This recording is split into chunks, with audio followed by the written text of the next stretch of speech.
Good evening बच्चों, मैं शिवांशु सिंह एक बार फिर से आप सभी का स्वागत करता हूं अपने YouTube channel study with Shiv में। और जैसा कि हमारा चैप्टर चल रहा था ज्योग्राफी का चैप्टर नंबर 3 जिसका नाम है वाटर रिसोर्सेज। मतलब हमें कैसे नीड होती है वाटर्स की और वाटर्स हमें किस प्रकार प्रोवाइड होता है, इन सब के बारे में इस चैप्टर में हम जान रहे थे।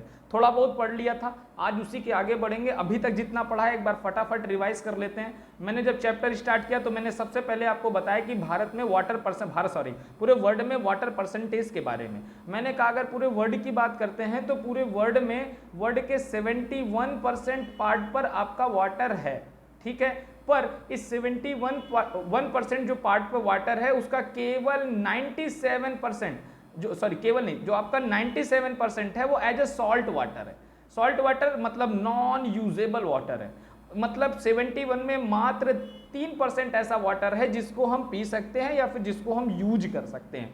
उसके बाद और आगे बढ़े तो मैंने कहा आपको ये बताइए कि वाटर कैसे एक रीन्यूएबल रिसोर्स है। तो रीन्यूएबल रिसोर्स के बारे में बताने के लिए मैंने कहा वाटर एक रीन्यूएबल रिसोर्स है because of hydrological cycle of water. मतलब कहीं ना कहीं वाटर साइकिल जो आपने बचपन में पढ़ा था उसी के बारे में बात हो रही है कि किस प्रकार वाटर जो है एक बार फिर से इवेपोरेट होकर बादल में जाता है, बादल से फिर पानी बनता है और फिर कंडेंसेट होकर पानी बनकर प्रिसिपिटेट मतलब कहीं ना कहीं जमीन पर फिर वापस आ जाता है। तो ये 3 प्रोसेस से होकर गुजर रहा है, इवेपोरेशन, कंडेंसेशन, प्रिसिपिटेशन। और इसी कारण जो वाटर है आपका एक रीन्यूएबल रिसोर्स के रूप में जाना जाता है। इसके बाद और आगे बढ़े तो मैंने कहा वाटर स्कार्सिटी का मतलब है शॉर्टेज। मैंने कहा वाटर शॉर्टेज का मतलब कि कहीं ना कहीं अगर पानी की कमी हो जा रही है तो वही क्या कहलाता है, वाटर स्कार्सिटी। कमी क्यों हो रही है? कमी इसलिए हो रही है क्योंकि जितना वाटर अवेलेबल है उससे ज्यादा वाटर की डिमांड है, ठीक है। कमी तो यही मतलब हुआ ना कि डिमांड ज्यादा है अवेलेबिलिटी से, जिस कारण वाटर की कमी हो जा रही है, जिसके कारण वाटर स्कार्सिटी देखने को मिलता है। और आगे बढ़, अच्छा इसका पीछे रीजन मैंने बताया, रीजन मैंने 3 बताया। सबसे पहला इंक्रीज इन पॉपुलेशन, फिर दूसरा रीजन बताया मैंने कहा वाटर जो है ये यूजेबल नहीं है, और तीसरा अनइक्वल एक्सेस ऑफ इट, मतलब लोग जो हैं कुछ लोग इसको ज्यादा यूज कर पा रहे हैं, कुछ लोग कम यूज कर पा रहे हैं, ठीक है। और आगे बढ़े जब तो मैंने आपको बताया कि अगर इंडिया की बात करेंगे तो इंपॉर्टेंट पॉइंट है, इंडिया में इलेक्ट्रिसिटी जो जनरेट हो रही है वाटर के द्वारा वो टोटल इलेक्ट्रिसिटी का कितने परसेंट है, तो 22% है। वही लिखा है in India hydro electricity power contributes approximately 22% of the total electricity produce. मतलब भारत में जितनी इलेक्ट्रिसिटी प्रोड्यूस हो रही है उसका 22% जो पार्ट है वो कहां से हो रही है, वो जलों से हो रही है, पानी से हो रही है, ठीक है। उसके बाद वाटर कंजर्वेशन और मैनेजमेंट की क्या आवश्यकता पड़ती है, और उसके बाद मैंने बताया आपको एक मिशन जिसका नाम है JJM या जल जीवन मिशन। जल जीवन मिशन बेसिकली आपको क्या याद रखना है कि ये गोल है किसके, रूरल हाउस होल्ड्स में। रूरल हाउस होल्ड मतलब ग्रामीण घरों में हम लगभग 55 लीटर पर कैपिटा, ये याद रखना है 55 litre per capita per day provide करने की बात कर रहे हैं। तो ये गोल है कि हम कम से कम जिन घरों में पानी नहीं उपलब्ध हो पा रहा है तो उनको भी गवर्नमेंट के द्वारा लगभग 55 लीटर पानी पर डे प्रोवाइड करने की बात की जा रही है। यही जल जीवन मिशन है। और लॉन्च कब हो रहा है, तो ये जल जीवन मिशन लॉन्च हो रहा है 15 अगस्त 2019 को सेंट्रल गवर्नमेंट के द्वारा, ठीक। वाटर स्कार्सिटी क्या है, क्यों होती है, ये मैंने आपको पहले ही बता दिया। और लास्ट में कल मैंने आपको बताया था अटल भूजल योजना के बारे में। मैंने कहा अटल भूजल योजना बेसिकली एक ये योजना है जो स्टार्ट हो रही है आपके कितने 7 स्टेट्स में, ठीक। उल्टा चलेंगे, 7 स्टेट्स में स्टार्ट हो रही है। 7 स्टेट्स के 80 डिस्ट्रिक्ट्स को कवर किया जा रहा है और 80 डिस्ट्रिक्ट्स के 229 एडमिनिस्ट्रेटिव ब्लॉक्स को कवर करके वहां की 8220 ग्राम पंचायत में वाटर अवेलेबिलिटी को चेक किया जा रहा है, ठीक है। और हम देख रहे हैं कि टोटल 37% जो वाटर है वो वहां पर प्रोवाइड किया जाएगा। तो अटल भूजल योजना के बारे में भी आपको दिमाग में रखना है, ठीक है।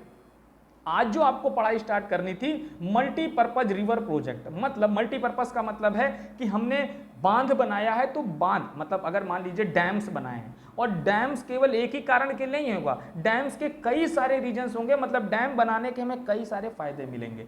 तो ये मल्टीपर्पज रिवर प्रोजेक्ट केवल अभी ही नहीं, ये भारत में प्राचीन भारत के समय भी ऐसा होता था। मतलब जब प्राचीन इतिहास आप पढ़ेंगे तब भी रिवर्स प्रोजेक्ट बनाए जाते थे, जो किसी एक कार्य के लिए नहीं कई सारे कार्यों में उपयोग होते थे। ठीक है, तो यहां से ये जो हेडिंग, यहां से जो आप जब स्टार्ट करेंगे तो यहां से एक नई हेडिंग आपकी रहेगी, वो रहेगी hydraulic project of ancient India.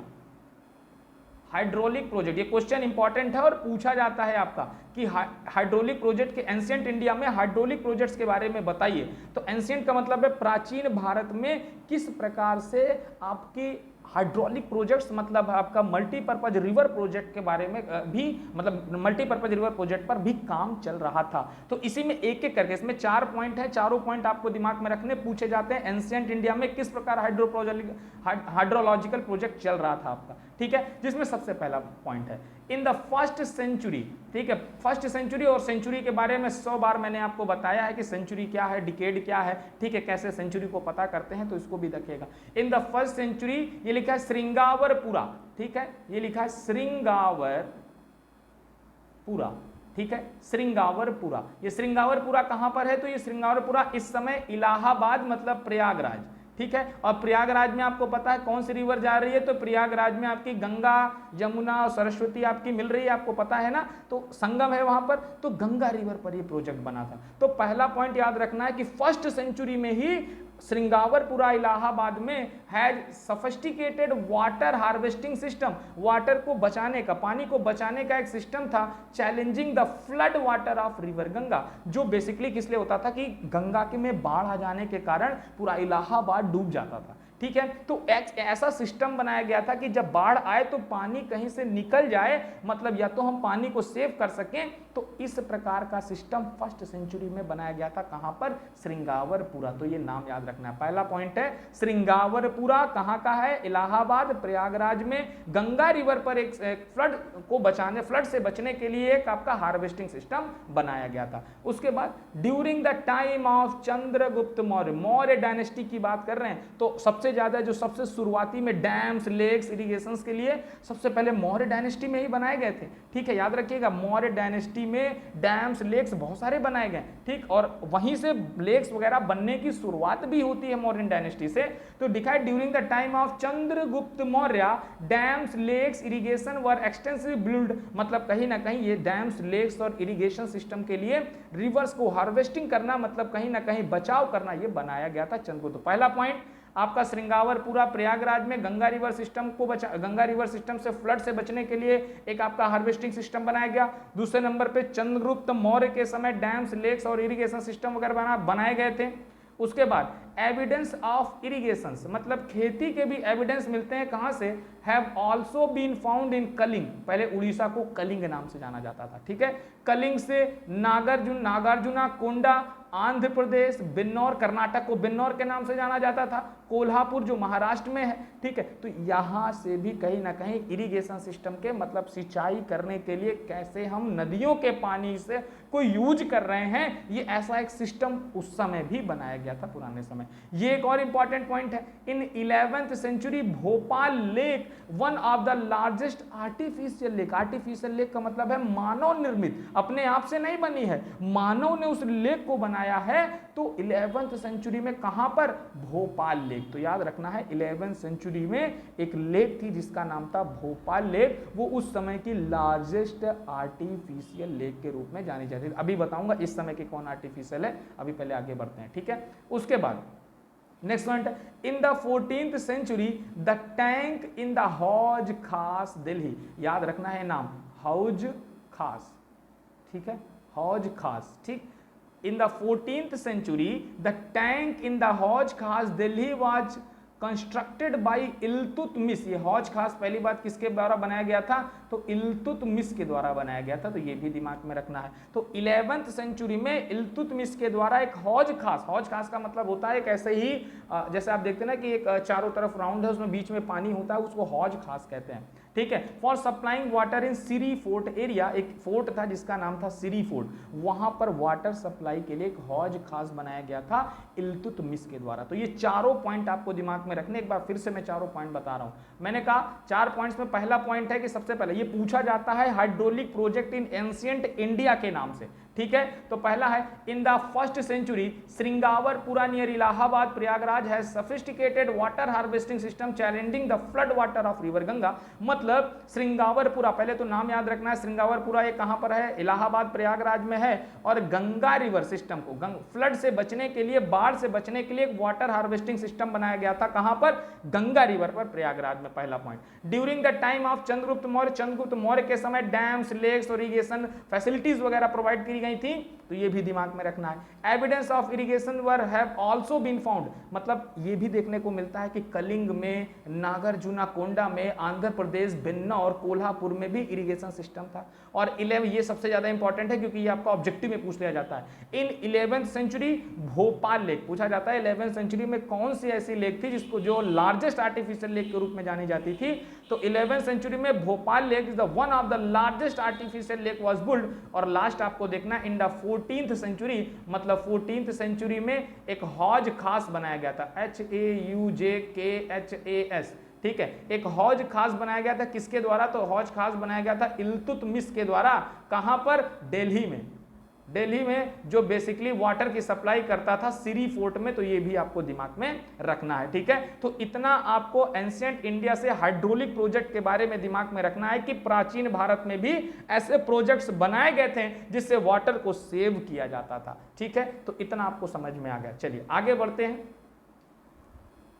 अब हम बात करेंगे डैम्स की, ठीक है। सबसे पहले तो डैम्स होते क्या हैं, तो dams were traditionally built to impound rivers and rain water that could be used later, that could be used later later to irrigation और कल्चरल फील्ड, ठीक है। कह रहा है डैम्स पहले क्या बनाए थे, ट्रेडिशनली बनाए जाते थे। डैम्स को ट्रेडिशनली मतलब एक तरीके से बनाया जाता था जो बेसिकली क्या करता था, रिवर्स और रेन वाटर को यूज करता था बाद में, किसके लिए, इरिगेशन के लिए। मतलब डैम्स पहले बेसिकली इसीलिए बनाए जाते थे, डैम्स का मतलब है नदियों को थोड़ा सा काट कर पानी जाने की जगह बना दी गई, वही बांध हो गया। अब वो बांध हो गया तो वो किस लिए यूज होता था, पहले तो पहले यूज होता था इरिगेशन सिस्टम के लिए, बट अब जो डैम्स है वो हमारे हाइड्रो इलेक्ट्रिक प्रोजेक्ट्स के लिए भी यूज होता है, मतलब हम बिजली भी जनरेट करते हैं डैम से। तो लिखा है a dam is a barrier in across flowing water, the obstructed direct are related to the flow of water rating to square lake are in pound, ठीक है। कोई मतलब नहीं है अभी इसको जानने का, ठीक। Today dams are built not for agriculture, जो मैंने बताया कि केवल एग्रीकल्चर के लिए नहीं, but also for electricity of water supply, flood control, fish breeding. तो डैम्स किस लिए यूज हो रहा है, तो सबसे पहला पॉइंट आपको, डैम्स सबसे पहले जो यूज होता था वो एग्रीकल्चर के लिए यूज होता था, और अब केवल एग्रीकल्चर के लिए नहीं, अब जो यूज हो रहा है तो उससे हम इलेक्ट्रिसिटी भी प्रोड्यूस कर रहे हैं, उससे हम क्या कर रहे हैं, आपका फ्लड मतलब बाढ़, क्योंकि एक ही जगह पानी रहेगा तो पानी को काट कर दूसरा रास्ता बना दिया, वहां से पानी चला जा रहा है, तो अब बाढ़ में भी कंट्रोल हो सकता है, फ्लड कंट्रोल के लिए भी, और फिशरीज के लिए भी, मतलब कहीं ना कहीं फिश ब्रीडिंग मतलब मछली उत्पादन में भी इसका उपयोग किया जाता है, ठीक है। तो डैम्स क्या है, तो डैम्स बेसिकली वाटर या रिवर वाटर रेन वाटर या फिर आपके रिवर्स के वाटर को प्रोटेक्ट करके बाद में उसको यूज करने का काम करता है, ठीक है। कुछ डैम्स के बारे में है, ठीक है। सबसे पहले जो डैम से लिखा है सतलज ब्यास नदी पर बनी। सतलज ब्यास नदी आपको बताया किसकी ट्रिब्यूटरीज हैं, तो सतलज ब्यास आपकी इंडस की ट्रिब्यूटरीज हैं, ठीक है। तो in the Sutlej Beas river basin एक डैम है जिसका नाम है भाखरा नांगल डैम। याद रखिएगा ये पूछा जाता है कि भाखरा नांगल डैम किस नदी पर है, तो सतलज ब्यास नदी पर। सतलज और ब्यास दोनों नदी पर, ये दोनों को एक मिक्सचर मतलब दोनों का एक कंट्रीब्यूट प्रोजेक्ट है, मतलब कहीं ना कहीं दोनों को एक साथ रखकर ये प्रोजेक्ट किया जा रहा है। तो Bhakra Nangal dam water is being used for both power generation and irrigation and electricity in Himachal Pradesh. तो इससे 3 पॉइंट आपको याद रखने, पहला कि भाखड़ा नांगल डैम कहां पर है, तो भाखड़ा नांगल डैम आपका हिमाचल प्रदेश में है। दूसरा, भाखड़ा नांगल डैम किस नदी पर है, तो सतलज और ब्यास नदी पर है। तीसरा, किस लिए इसका उपयोग हो रहा है, तो एग्रीकल्चर के लिए तो उपयोग हो रहा है, इरिगेशन में उपयोग हो रहा है, पर इसका उपयोग इलेक्ट्रिसिटी जनरेशन में भी किया जा रहा है, ठीक है। 3 पॉइंट, मैं तीनों पॉइंट फिर से आपको बता देता हूं कि तीनों पॉइंट क्या है। ठीक, मैंने कहा सबसे पहले आपको नाम याद रखना है किस नदी पर है, तो सतलज ब्यास नदी पर। सतलज ब्यास नदी पर कौन सा डैम है आपका, भाखड़ा नांगल डैम। हिंदी में मैं लिख दे रहा हूं, नाम मत भूलिएगा, भाखड़ा नांगल डैम। ठीक है, भाखड़ा नांगल डैम है, और ये भाखड़ा नांगल डैम कहां पर है, तो हिमाचल प्रदेश में है, तो ये भी आपको याद रखना है। उसके बाद दूसरा हीराकुंड प्रोजेक्ट। ठीक है, हीराकुंड डैम या हीराकुंड प्रोजेक्ट। ठीक है, हीराकुंड, हीराकुंड। ठीक है, हीराकुंड प्रोजेक्ट इन महानदी, किस नदी पर है, तो महानदी रिवर पर है। ठीक है, ये सब देखिए, ये आपकी महानदी कहां पर है, तो ये आपकी पेनिनसुलर रिवर्स के रूप में चली जाएगी, तो इसको भी दिमाग में रखना है आपको कि हीराकुंड कहां पर है, महानदी उड़ीसा में जा रही है, तो हीराकुंड प्रोजेक्ट महानदी पर कहां पर है, तो उड़ीसा में। तो दो आपको बताएं। ठीक, तो पहला आपको जो बताया, देखिए फिर से मैं यहां पर आपको बता रहा हूं, पहला आपको बताया जिस प्रोजेक्ट का नाम है उसका नाम है भाखड़ा नांगल। ठीक है, भाखड़ा नांगल किस रिवर पर है, तो ये है आपका सतलज और व्यास रिवर पर, सतलुज और ब्यास रिवर पर। कहां पर है ये आपका, तो ये है हिमाचल प्रदेश। उसके बाद दूसरा जो मैंने आपको बताया उसका नाम है हीराकुंड। ठीक है, हीराकुंड, हीराकुंड किस रिवर पर है, तो हीराकुंड आपका महानदी पर, याद रखिएगा पूछा जाता है, महानदी पर है, कहां पर है, तो उड़ीसा में है। ठीक, ये भी आपको दिमाग में रखना है। उसके बाद एक और नोट पॉइंट है कि ये पूछा जाता है कि जवाहरलाल नेहरू ने डैम्स को क्या कहा है, तो जवाहरलाल नेहरू ने dams as the temples of modern economy in India. ठीक है, तो मतलब कहा है कि हमारे यहाँ जो इकोनॉमी ग्रोथ करेगी वो इन्हीं डैम्स के द्वारा ग्रोथ करेगी, ऐसा कहा है जवाहरलाल नेहरू ने। तो इससे दो क्वेश्चन बनते हैं। पहला क्वेश्चन ये बनता है कि डैम्स को, मॉडर्न इकोनॉमी के लिए डैम्स को टेम्पल किसने कहा है, तो टेम्पल किसने कहा है, तो जवाहरलाल नेहरू ने कहा है। दूसरा क्वेश्चन बनता है temples of modern economy, dams को किसके द्वारा कहा गया है, तो जवाहरलाल नेहरू के द्वारा कहा गया। इसके बाद जवाहरलाल नेहरू ने डैम्स को क्या कहा है, तो टेम्पल्स ऑफ मॉडर्न इकोनॉमी, इस बारे में कहा जाता है। तो यहां से 3 पॉइंट, पहला भाखड़ा नांगल डैम, दूसरा हीराकुंड डैम, और जवाहरलाल नेहरू ने डैम्स को क्या कहा है, ये तीनों आपके ऑब्जेक्टिव या वेरी शॉर्ट में पूछे जाते हैं, तो इसको दिमाग में जरूर रखिएगा। ठीक है, चलिए आगे बढ़ते हैं। अब एक आपको आंदोलन पढ़ना है जिसका नाम है नर्मदा बचाओ आंदोलन। ठीक है, नर्मदा रिवर एमपी अमरकंटक से निकल रही है, आपको पिछली साल पढ़ाया था 9th में नर्मदा रिवर के बारे में। मैंने कहा यही नर्मदा रिवर है जो आपके पेनिनसुलर प्लेटू को 2 पार्ट्स में डिवाइड करती है, एक सेंट्रल हाईलैंड और दूसरा आपका पेनिनसुलर प्लेटू को सेंट्रल हाईलैंड और दूसरा आपका होता है पेनिनसुलर प्लेटू। ठीक है, तो ये 2 पार्ट्स में, मतलब डेक्कन प्लेटू, दूसरा आपका होता है डेक्कन प्लेटू। तो नर्मदा रिवर आपके एमपी से निकल रही है, तो बेसिकली नर्मदा रिवर के लिए जो प्रोग्राम चलाया जा रहा होगा, एमपी से निकलकर वो गुजरात में जाकर अरेबियन सी में गिर जाती है। तो नर्मदा बचाओ आंदोलन वाज स्टार्टेड इन 1985। तो पहला आपको याद रखना है कि नर्मदा बचाओ आंदोलन कब स्टार्ट हो रहा है, तो नर्मदा बचाओ आंदोलन आपका 1985 में स्टार्ट हो रहा है। किसके द्वारा, तो नॉन गवर्नमेंट ऑर्गेनाइजेशन के द्वारा ये चलाया गया था, किसके लिए, फार्मर्स के लिए, ह्यूमन राइट्स एक्टिविटी के लिए। तो नॉन गवर्नमेंट ऑर्गेनाइजेशन का मतलब है गवर्नमेंट के द्वारा नहीं, एक एनजीओ था। एक नॉन गवर्नमेंट का मतलब होता है एनजीओ। एनजीओ ऐसी चीज होती है जो बेसिकली ह्यूमन के राइट्स को प्रोटेक्ट करने का काम करती है। ठीक है, तो नर्मदा बचाओ आंदोलन कब स्टार्ट किया गया, तो 1985 में स्टार्ट किया गया, नॉन गवर्नमेंट ऑर्गेनाइजेशन के द्वारा, जो बेसिकली ह्यूमन राइट्स और फार्मर्स के राइट्स को प्रोटेक्ट करने का काम कर रहे थे। It was against the Sardar Sarovar dam. ठीक है, Sardar Sarovar dam being built across the Narmada river in Gujarat. तो ये किसके अगेंस्ट था, तो नर्मदा रिवर पर एक डैम बन रहा था जिसका नाम है सरदार सरोवर डैम, इसके अगेंस्ट था। और कहां पर बन रहा था, गुजरात में। तो पूरे को पॉइंट्स को फिर को मैं एक बार मर्ज करता हूं। मैंने कहा अगर बात करते हैं नर्मदा बचाओ आंदोलन की, तो बेसिकली नर्मदा बचाओ आंदोलन आपका स्टार्ट हो रहा है 1985 में। ठीक, कब स्टार्ट हो रहा है, तो 1985 में आपका नर्मदा बचाओ आंदोलन स्टार्ट हो रहा है। फिर मैंने कहा कि किसके द्वारा है, तो नर्मदा बचाओ आंदोलन एनजीओ के द्वारा चलाया जा रहा है, फार्मर्स और ह्यूमन राइट्स को प्रोटेक्ट करने के लिए। किस लिए चलाया जा रहा है, तो एक डैम बन रहा था जिसका नाम है सरदार सरोवर डैम। सरदार सरोवर डैम, और ये कहां पर बन रहा है, ये क्योंकि नर्मदा बचाओ है तो नर्मदा नदी पर ही बन रहा है, और कहां पर बन रहा है, गुजरात में। तो इसके अगेंस्ट ये आंदोलन चलाया गया था। It is originally focused on the environmental issue related to trees that could be submerged under the dam water. देखिए डैम बन रहा है ना, तो डैम बनने के लिए रास्ता चाहिए होता है, उस रास्ते में बहुत सारे फ्लोरा एंड फोना रह रहे होते हैं। अब डैम बनाने के लिए क्या होता है, उस फ्लोरा एंड फोना को क्या करा जाता है, डिस्ट्रॉय किया जाता है, या फिर बेसिकली उनको उनको हटाने का काम किया जाता है। और मैंने कहा अगर आप ही का घर है, वो भी जीव हैं, अगर उनको वहां से हटाने का काम करेंगे तो वो कहीं ना कहीं खत्म हो जाएंगे।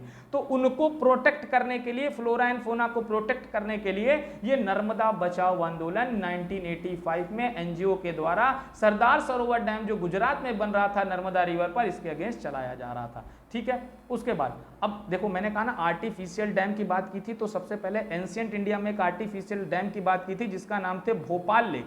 ठीक है, भोपाल लेक आपकी one of the largest artificial lake in ancient India. ठीक है, पर अगर इस समय की बात करते हैं तो लिखा है Sardar Sarovar dam is the one of the largest water resources project of India covering 4 state. ये भी आपका सरदार सरोवर डैम 4 स्टेट्स को कवर कर रहा है, जो है आपका महाराष्ट्र, मध्य प्रदेश, गुजरात और राजस्थान। क्योंकि देखिए वहीं से जा रही है नर्मदा रिवर, तो उसके अगल बगल सब, अगर आप मैप में जाएंगे, मैप में देखेंगे तो ये एमपी है आपका, एमपी के नीचे ये इधर आपका महाराष्ट्र है, ये आपका गुजरात है, उसी के ऊपर आपका राजस्थान है। तो सरदार सरोवर डैम के द्वारा 4 स्टेट्स को कवर किया जा रहा था, आपका महाराष्ट्र, मध्य प्रदेश, गुजरात और राजस्थान। ठीक है, और उसके बाद एक और चीज आप याद रखिएगा कृष्णा गोदावरी डिस्प्यूट के बारे में, बाकी तो अब आपको मैं कल बताऊंगा, इसको और पढ़ लेते हैं। मैंने कहा कृष्णा गोदावरी डिस्प्यूट की अगर बात करते हैं, डिस्प्यूट का मतलब है विवाद।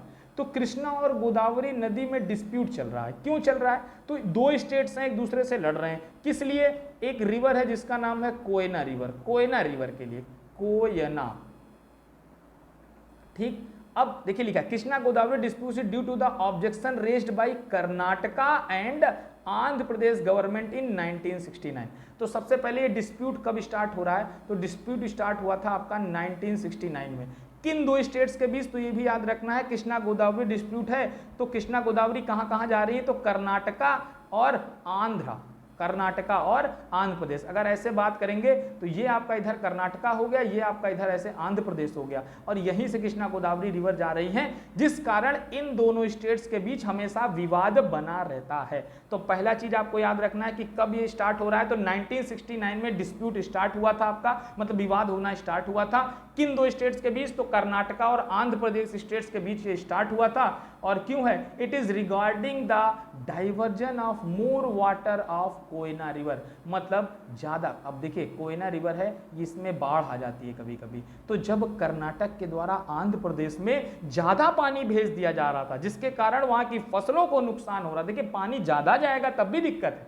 ठीक है, by the Maharashtra government for a multipurpose project. ठीक है, तो महाराष्ट्र गवर्नमेंट के द्वारा कोयना रिवर का मल्टीपर्पज प्रोजेक्ट के लिए बहुत सारा पानी भेजा जा रहा था कृष्णा और गोदावरी नदियों के द्वारा, मतलब ये इसकी ट्रिब्यूटरीज है कोयना रिवर। ठीक है, तो इसके द्वारा क्या पानी भेजा जा रहा था, जिसके कारण कर्नाटक और आंध्र प्रदेश में बाढ़ जैसी स्थिति आ जा रही थी, जिसके कारण ये डिस्प्यूट आपका स्टार्ट हुआ था। तो क्या याद रखना है? मैंने कहा 1969 में 2 स्टेट आपके कर्नाटका और आंध्र प्रदेश, इन दोनों के बीच ये स्टार्ट हुआ था। किस कारण? क्योंकि महाराष्ट्र में मल्टीपर्पज प्रोजेक्ट बन रहा था, किस पर? कोयना रिवर पर, जिसका पानी ज्यादा भेज दिया जा रहा था, जिस कारण ये डिस्प्यूट आपका स्टार्ट हुआ था। ठीक है, तो आज केवल इतना ही, बस इसके आगे कल हम थोड़ा सा डिसवांटेज एंड एडवांटेज के बारे में बात करेंगे, डैम्स के बारे में बात करेंगे, और डैम्स आपको रटाएंगे कि कौन सा डैम कहाँ पर है।